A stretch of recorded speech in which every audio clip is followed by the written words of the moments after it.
అష్ట విధములైనటువంటి గురువులను శాస్త్రం చెప్తుంది.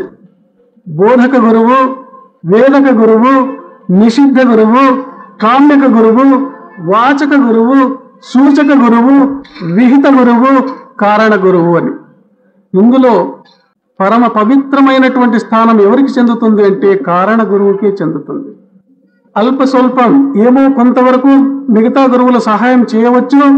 అయితే కారణ గురువు శివజీవకి సంధానాన్ని అనుభవపూర్వకంగా శిష్యునికి తెలుపుతాడు.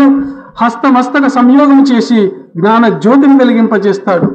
ఆయన చూపులో, ఆయన వాక్కులో మహత్తరమైన శక్తి నిండి ఉంటుంది.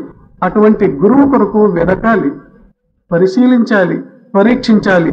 అటువంటి మహానుభావుల్ని గురు బ్రహ్మ, గురు విష్ణు, గురుర్దేవో మహేశ్వర, గురు సాక్షాత్ పరబ్రహ్మ, తస్మై శ్రీ గురవే నమః అని అంటారు.